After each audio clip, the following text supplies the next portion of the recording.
नमस्कार दोस्तों, welcome back to my YouTube channel. आप सभी का अपने यूट्यूब चैनल में बहुत बहुत स्वागत दोस्तों। तो बताइए दोस्तों, आप सब लोग कैसे हैं।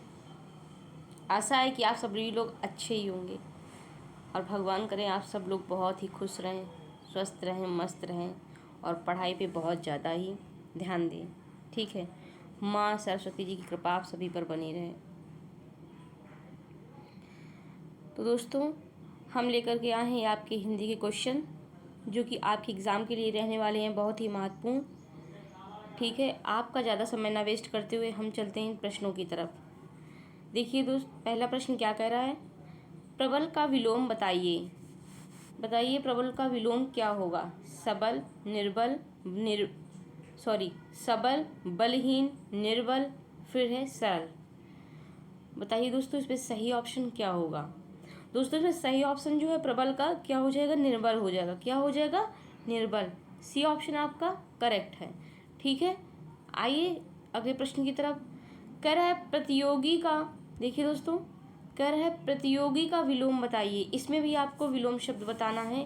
प्रतियोगी का विलोम क्या होगा। प्रतिभागी, योगी, सहयोगी, भागी।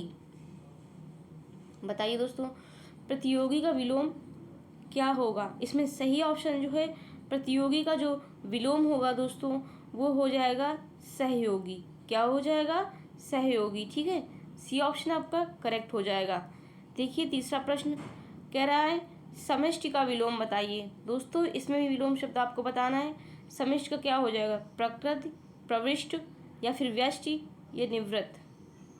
बताइए दोस्तों, क्या होगा सही ऑप्शन।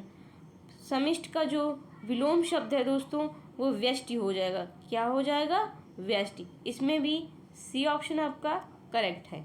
ठीक है, आइए चौथे नंबर प्रश्न पे। कर अशुद्ध वर्तनी का चयन कीजिए। दोस्तों, ये चारों ऑप्शन लिखे हैं, इनमें से अशुद्ध शब्द कौन सा है ये आपको बताना है। आगामी, कार्यक्रम, कवयित्री, या फिर गोपनीय। दोस्तों, इसमें जो अशुद्ध शब्द है वो कवयित्री है। क्या है, कवयित्री गलत है। सही और कैसे लिखेंगे इसका, कव और इत्री, ये सही हमारा है। ठीक है, ये त्रिशूल बनेगा यहाँ पे। ठीक, ये कवित्री सही है। अशुद्ध शब्द सी हमारा करेक्ट ऑप्शन है। ठीक है दोस्तों, आइए अगले प्रश्न की तरफ।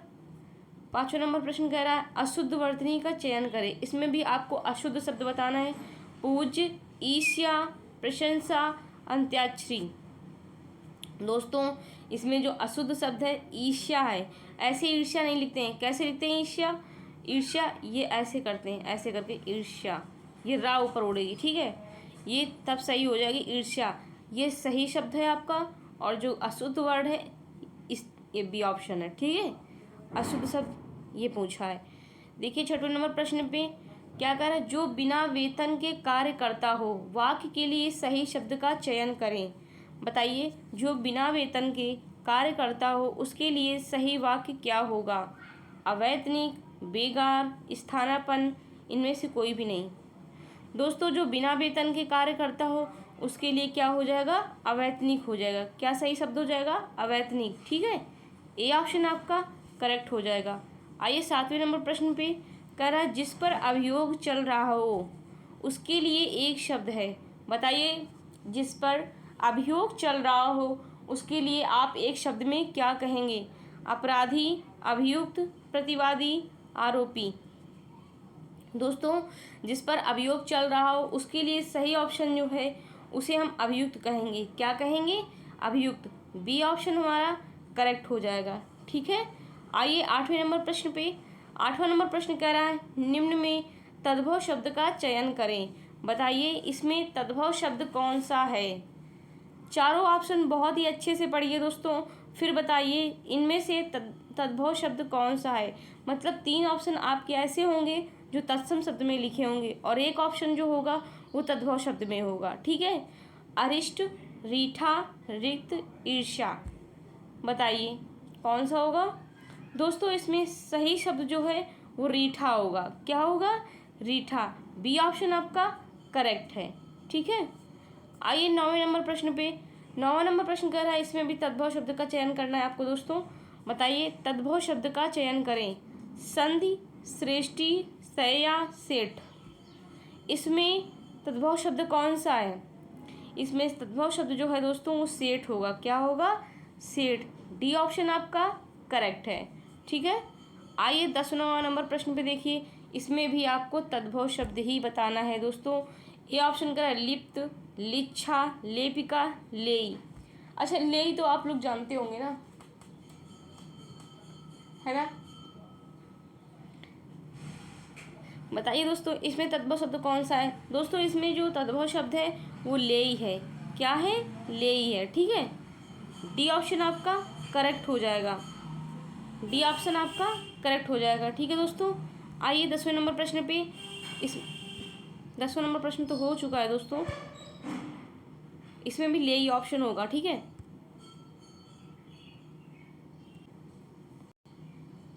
देखिए दोस्तों तद्भव शब्द का चयन करना है आपको। लिप्त, लिच्छा, लेपिका, लेई। हमने अभी जस्ट क्या बताया? लेई होगा। ठीक है, डी ऑप्शन आपका करेक्ट हो जाएगा। आइए 11 नंबर प्रश्न पे। कह रहा है मलिन का पर्यायवाची शब्द नहीं है। इसमें से मलिन का पर्यायवाची शब्द कौन सा नहीं है दोस्तों? तड़ित, दूषित, अशुचि, अपवित्र। इसमें जो सही ऑप्शन आपका है वो तड़ित होगा। क्या होगा? तड़ित। ए ऑप्शन आपका करेक्ट हो जाएगा। ठीक है, दूषित भी है, असूचित भी है और अपवित्र भी। ये तीनों ऑप्शन आपके जो हैं दोस्तों वो मलिन के हैं। ठीक है, आइए 12 नंबर प्रश्न पे। 12 नंबर प्रश्न आपको ये कह रहा है पक्षी का पर्यायवाची नहीं है। अच्छा दोस्तों, एक ऑप्शन मैंने आपको बताया था द्विज। द्विज वर्ड जो है वो किसका किसका पर्यायवाची है? ठीक है, द्विज शब्द बताइए, कमेंट बॉक्स में उसका आंसर बताइए आप लोग। द्विज किसका पर्यायवाची है? पक्षी का आप लोग बताइए। विहग, अंडज, विहान या फिर पतंग। पक्षी का जो पर्यायवाची है, पर्यायवाची नहीं है शब्द, वो कौन सा नहीं है दोस्तों? विहान। कौन सा नहीं है? विहान। ठीक है, सी ऑप्शन आपका करेक्ट हो जाएगा। पंडित का पर्यायवाची नहीं है, बताइए पंडित का पर्यायवाची शब्द इसमें से कौन सा नहीं है? मनीषी, प्राज्ञ, विद्वान, मानुष। कौन सा हो जाएगा दोस्तों? मानुष हो जाएगा। ठीक है, डी ऑप्शन आपका करेक्ट हो जाएगा। मानुष किसको कहेंगे दोस्तों? मानुष जो है मानव को कहेंगे, मानव। ठीक है, मानुष जो है वो मानव का है। ठीक, और जो मनीषी, प्राज्ञ, विद्वान है, और एक और ऑप्शन होता है दोस्तों, अभी जो मैंने जस्ट पूछा आपसे द्विज। द्विज भी क्या दोस्तों? द्विज ब्राह्मण का होता है। ठीक है, ब्राह्मण का होता है। आइए अगले प्रश्न की तरफ। अगला प्रश्न आपका कह रहा है अनजान में प्रयुक्त उपसर्ग बताइए। अनजान में प्रयुक्त उपसर्ग बताना है आपको।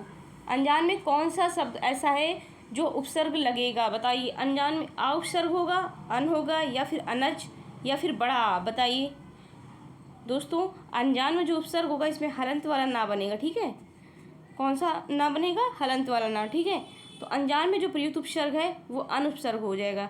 बी ऑप्शन आपका करेक्ट हो जाएगा। ठीक है दोस्तों, देखिए आप 15 नंबर प्रश्न में संगम में प्रयुक्त उपसर्ग बताइए। इसमें भी आपको उपसर्ग बताना है। शा उपसर्ग है, इसमें सम हलंत वाला होगा, सम है या फिर शन है या फिर इनमें से कोई भी नहीं। बताइए दोस्तों, चारों ऑप्शन को बहुत ही अच्छे से पढ़िएगा, उसके बाद कमेंट में आंसर दीजिएगा। ठीक है, संगम में प्रयुक्त उपसर्ग कौन सा होगा दोस्तों? इसमें सही ऑप्शन जो आपका होगा वो सम होगा। क्या होगा? सम। बी ऑप्शन आपका करेक्ट हो जाएगा। हलंत वाला माँ बनेगा। ठीक है, आइए अगले प्रश्न की तरफ। कह रहा गांठ बांधना मुहावरे का अर्थ है। गांठ बांधना मुहावरे का सही अर्थ क्या है दोस्तों? अच्छी तरह याद होना, कसकर बांधना, आपस में बांधना, या फिर इनमें से कोई भी नहीं। दोस्तों गांठ बांधना मुहावरे का जो अर्थ है वो अच्छी तरह याद होना। क्या हो जाएगा? अच्छी तरह याद होना। ए ऑप्शन आपका करेक्ट हो जाएगा।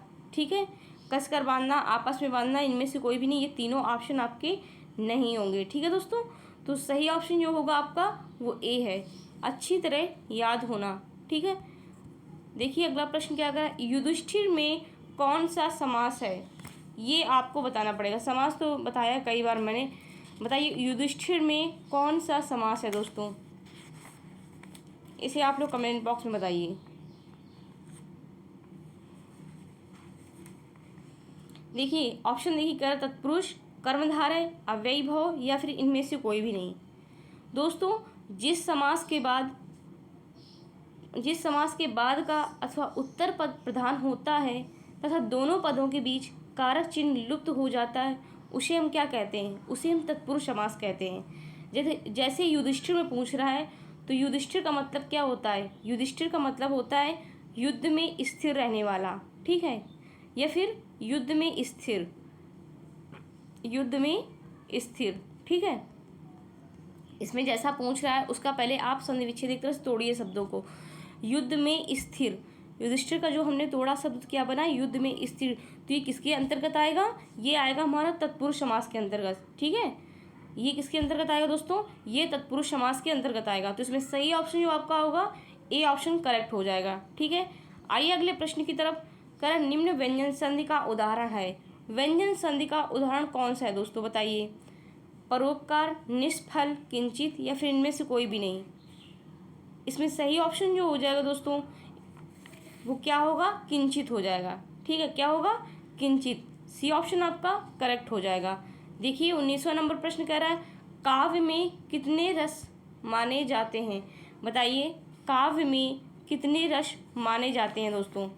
6, 7, 8, 9। बताइए। 8 तो मैंने अपनी तरफ से बोल दिया, इसमें ऑप्शन में 8 तो है भी नहीं दोस्तों। 6 है, 7 है, 9 है, 10 है, ठीक है। बताइए कितने रस होते हैं दोस्तों? जो सही ऑप्शन हो जाएगा वो हमारे 9 रस होते हैं। कितने होते हैं? 9 रस होते हैं। भरतमुनि के अनुसार कितने माने गए हैं? बताइए। 9 रस होते हैं। अगर मैं आपसे पूछूं कि हास्य रस का स्थायी भाव, हास्य रस का स्थायी भाव क्या होगा? बताइए हास्य रस का स्थायी भाव क्या होगा? हास्य होगा दोस्तों यहाँ पे। हास्य रस का स्थायी भाव क्या होगा? ये भी रस के अंतर्गत आते हैं, ठीक है। इसे कमेंट बॉक्स में आप लोग बताइए हास्य का स्थायी भाव क्या होगा। और इसमें काव्य रस में जो रस माने जाते हैं वो हमारे टोटल 9 माने जाते हैं, ठीक है। आइए अगले प्रश्न की तरफ। अगला प्रश्न कह रहा है क्रिया का रूप किसके अनुसार बदलता है दोस्तों? वचन के, लिंग के या फिर पुरुष या फिर इनमें से कोई भी नहीं। बताइए क्रिया का जो रूप होता है किसके अनुसार बदलता है दोस्तों?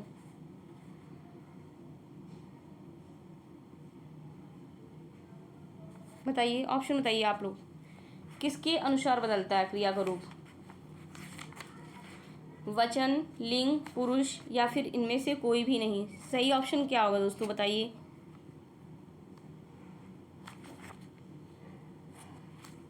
दोस्तों जो क्रिया का रूप होता है वो वचन से भी बदलता है, लिंग से भी बदलता है और पुरुष से भी। तो तीनों से बदलेगा, ठीक है। जो इनमें से कोई नहीं ऑप्शन दिया ये बिल्कुल गलत है। तीनों से ही इनका जो लिंग होता है वो बदलता है। कैसे? देखो हम एक्सप्लेन करते हैं, आपको बताते हैं कैसे आएगा इसके अंतर्गत। जिन शब्दों में से किसी कार्य का होना या करना समझा जाए उन्हें उसे हम क्या कहते हैं? क्रिया कहते हैं। जैसे खाना, पीना, पढ़ना, लिखना इत्यादि।